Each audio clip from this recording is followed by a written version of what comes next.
This is about the most common questions that people ask me about my electric bike. Stay with me.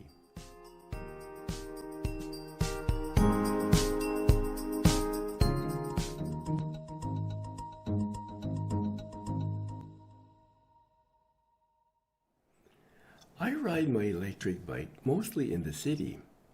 Invariably, I spend a lot of time at street corners waiting for the light to change. This is particularly bad in Gatineau, which has the safest traffic lights in the world. They're arranged in such a way that it's impossible for two cars to hit each other. Consequently, when you arrive at a street corner and the light just turns red, you have to stand there for up to 2.5 minutes waiting for the light to change, with nothing to do. And as time passes, pedestrians and cyclists accumulate around you, and they have nothing to do. If they're not staring at their phones, they might notice that the old guy next to them is riding an electric bike, and maybe they've had a burning question in their mind about those mysterious electric bikes. After glancing sideways at my bike, they'll pop the question. Here are the 4 most common questions that I get. Number 4, how long does it take to charge the battery? I don't hear this question very often. It usually follows question number 1, which we'll come to later.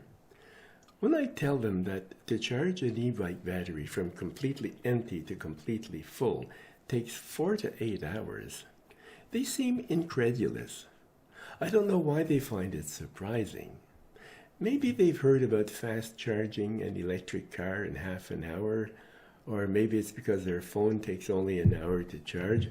I don't know, but I agree that e-bike batteries take much too long to charge. It would be very useful when you're on a long ride or when you're traveling to be able to stop for lunch in a restaurant, plug in your battery, and leave with a full belly and a full charge. That would eliminate the need for buying a second battery. Number 3, how much does it cost? The first time I got this question, it was from a pedestrian who had been staring at my bike for about a minute. When I made eye contact with him, he popped a question. I told him that my Rad Rover fat bike, equipped the way it is, cost about $3,000. In US dollars, that would be about $2,200. What surprised me was that the man looked surprised. Oh, really? Oh, that's a lot of money. It turned out that generally those who ask the price don't own an electric bike and are just curious. But there was one guy who was riding an e-bike who asked me how much my Rad Rover cost.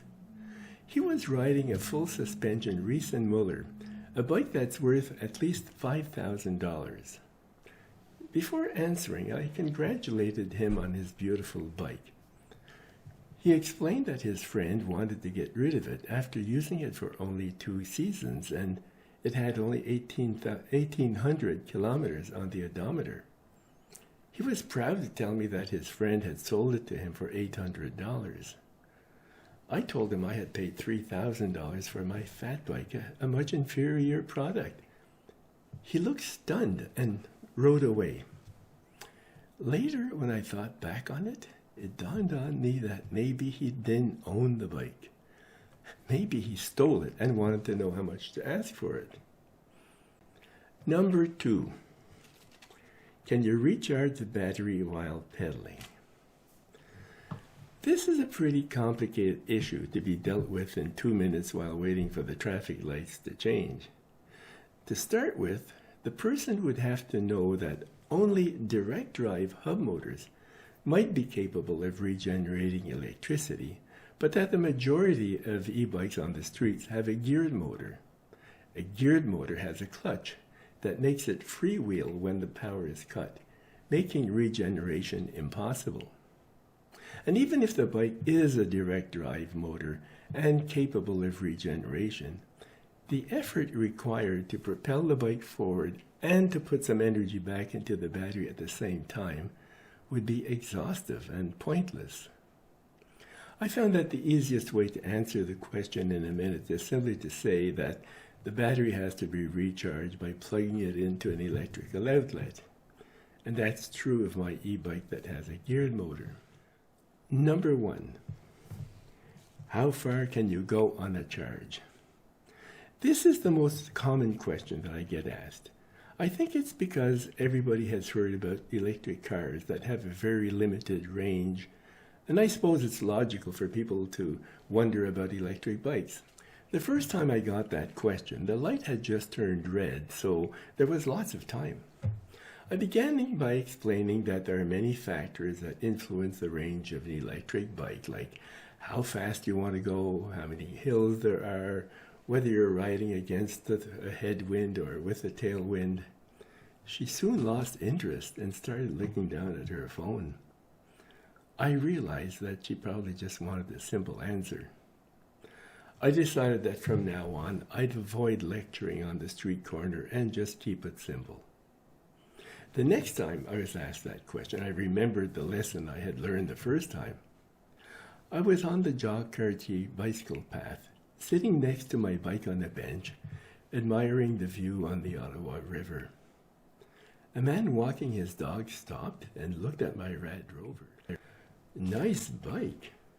Thank you. Electric, eh? Yep, it's an electric bike. How far can you go on a charge? This time, I gave him just the range, anywhere from 35 to 70 kilometers, and he didn't want to know any more than that. After that, I thought maybe people just want to know what is the maximum my bike can take me on a charge, so if I answer 70 kilometers, that satisfies them too. Or if I give them the average, 45 kilometers, that satisfies them too. Some people find that 45 kilometers is impressive. For a person who never goes for a ride of more than 10 or 15 kilometers, 45 kilometers is a lot. But there's no point in explaining that an e-bike with wide, soft tires has less range than one with narrow tires that are inflated hard, or that the wind resistance can decrease range. That would be of no interest to most people.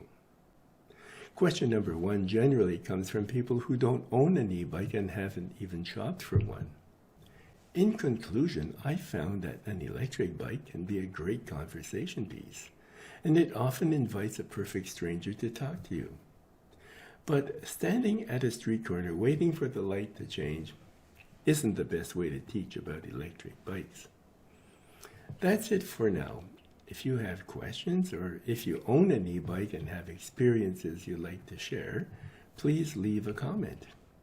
Thank you for listening to me, and remember just one thing: never quit cycling. If you're still with me, and if you like this channel, and if you'd like to do something to help this channel, and if you'd like to read a story of sailing adventure, you could buy a copy of my book, Sailor Without a Boat: How I Sail on Other People's Yachts and Live to Tell About It.